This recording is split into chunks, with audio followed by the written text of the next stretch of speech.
The first one is the ladies' dressing room that has had different claims of people feeling uncomfortable. So we have a camera in the very corner facing toward the door. The second camera is going to be in the very far basement, right when you walk down the stairs, which is facing the entire length of the prop area. The third camera here is going to be on the stage, which is going to be stage left. So if you're walking in on the right side, the claims that the curtains have been moving, so we're going to keep a camera focused on that. And camera 4 is going to be in the stage on the right side. Apparently there have been claims of people seeing shadow figures and people walking around inside there, so we're going to keep the camera zoned in right there as well. We're also going to take one of our mini DV cameras. We're going to put it upstairs in the area that was formerly the Masonic area, just because we only have 4 cameras and it'll save us running some wire. But the battery length on this should be enough for a couple hours, and it'd be good to get one upstairs since there have been claims of the dresses and different costumes popping up and disappearing. So, other than that, I think we're good to go. A protector. Some of the caretakers in here. Do you have watch over them?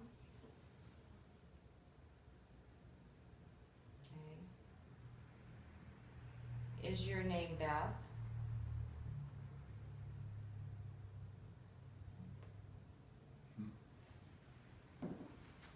Are you less than 20 years old?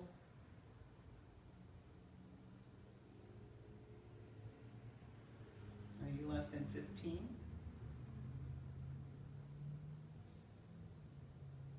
So you're over 20?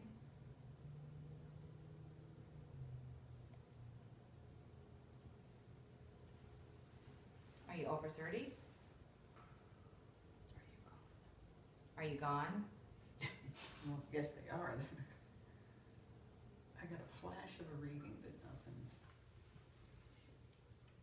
Oh, no, straighten them out. Are you still here with us? Okay. No, you're gone. Too much attention. Partaking in the atmosphere. As we walked through the theater, it was, like I said, a wonderful experience, and just to see the historical aspects. And I have to say, maybe I lived in the 1900s, maybe I wouldn't want to leave here either, you know? So I could see why people would want to stay if they feel familiar and comfortable with a residence or property, or from what I'm hearing, a job, you know, some people that worked here. So the man did make me feel that again, as I'm probably repeating myself, that we're not invited, but at the same time, you know what, I don't think he would turn us away if we needed something, like a cup of coffee, or in the wintertime to get warm, you know. So I think the interaction and partaking in what's going on here is a beautiful thing that needs to be embraced. It's not, some people might say, well, geez, you know, they're caught here and we need to help them, but you know what, that's their decision. And if they're not hurting anyone, eternity and time and space is different over there. So he could cross over tonight and it would be like yesterday, right? So the time span to us is different to them. So they're really not caught here forever. That's only our concept of time and eternity. So we need to keep that in mind with those that have either made the transition or those who have not. Again, I want to re-emphasize the fact that there's no one here that is not here to hurt or harm. It's almost like they're partaking either in part of the theater and either observing or in. Now, the only time I felt that this man was maybe making some things he may have been unhappy about was the simple fact that changes were going on. And that's kind of, if we take in the concept of, from what I understand, if he lived here and this was his home, it'd be like someone coming in and remodeling our house while we're on vacation and be like, what the heck, you know? So that type, and then you're going to be upset. Well, that's when they make themselves most prominent with energy, knocking things over, things of that nature. Now, the interacting with the physical world in this dimension, that reality with mischievousness can be, you know, multifold. It's why do people do when we think about things? Why do we do what we do? Well, why do we not like someone, or why do we like someone, or why do we feel like we want to mess with someone? Why do we want to laugh at someone? Why do we want to play a joke on someone? You know, it's just because we don't. You know, everyone's different and they have a reason for that, and it's the same as spirit because they are people that once lived. So my experience here was a pleasant one. I think they made themselves known in ways that were not spooky or scary or threatening, which is to me a beautiful thing. And I'm not concerned about if the only reason I would be concerned is if they were harming or causing harm to either this building or property or people or people coming to see the plays and shows.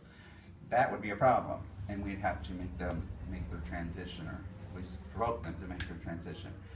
But that's not the case here. So we live with them, and they live with them, and work with them, and it's okay. Again, the time frame is different. To them, it's not eternity bound here. It's a decision, and so again, it's about belief. I think they protect people here. I think they want the theater to go on, to continue as it did when it, I don't know why I'm saying this right now, but as it did before, as it always has been, what it was meant to be. And that's what the productions and this is what it's about. So there's a stamp of approval for the owners and what they're doing and what they've done, you know, and the continuation of this dream that someone had to have had at one point in time to start this theater. So, and I believe it was in 1897. So someone had to have an idea and to build this.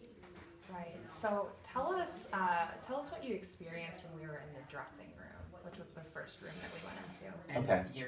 you're super great. What I would like you to do, and as you phrase what we saw in the dressing room, is to take it to if someone didn't know. To me, and I felt like I was watching people for some reason. So I don't know if female actresses or whatnot have verified that or not, but there was a powerful energy of what are you doing here? Why are you here? And it wasn't, again, mean. It was curiosity on the level of almost intrusion, but I never felt afraid. Great. And then, did you experience anything specifically when we went into the basement right after that? We went to the basement right after the dressing room, and there was a cold area or spot right at the bottom of the stairs going down in the basement. I did feel him down there again, like he followed us, because he had left us in the dressing room. The energy just left. And I think we all verified that the way we were feeling. And then going down to the basement, there was a cold area. I felt he was there, and that's when I got the impressions of when we were asking him to make lights flash or noise, you know, asking them to perform, if you will, and we were their entertainment, was the mental impression, which is how spirit communicates. Mm-hmm. And then, I guess next, what I was there for was we went to the stage. Yes.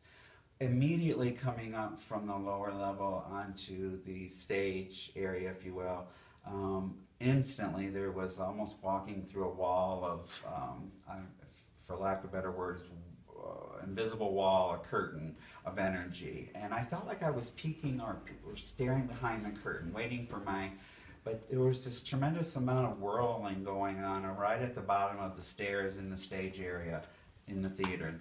I guess the proper term would be stage right, and at the bottom of those stairs. And I just really felt a lot of energy, a lot of intenseness, if you will, walking up onto the stairs, onto the stage, excuse me.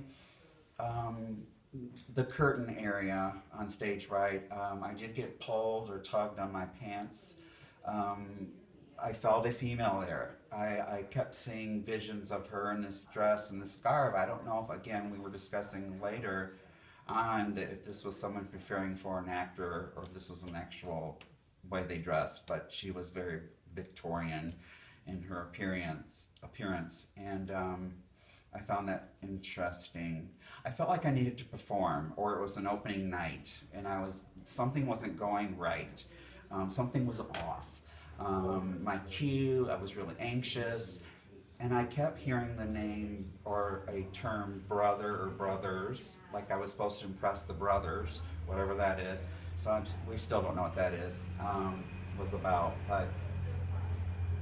And then we followed the energy around the room, really. I think from there we went around to the back of the stage, and there was other people that were picking up things and different feelings. And at one point, Jeff said something that made me, that I had thought earlier, was I felt like a kid going through a haunted house or spook house for a moment. Like something was going to jump out at me. Was it the environment and being dark and not knowing where it was at? Could have played a role, sure. But you have to pay attention to the energy as well. I know the power was off here, so we weren't getting readings and spikes and things of that nature, so the energy was, I think, following us. And there was more than one individual tagging along, if you will. So I think that's a really good recap. Know this place, would you say, in your opinion, does the Bristol Opera House have spirits here? Is it a place that has a presence? How would you phrase it? If someone were to ask me that, I would say that there is spirits here. I would say there are presences here. But they are people without the soul suit, the physical body, and they're people. They're not people that are going to cause us harm. They're nice people. They like the theater. They want to see it continue. And so, in answer to the question of, if I were someone to ask me that, I would say yes, there are spirits there. Is it haunted? I would say no, there's a difference. And so it's a welcoming, a participating with, and it's a beautiful thing.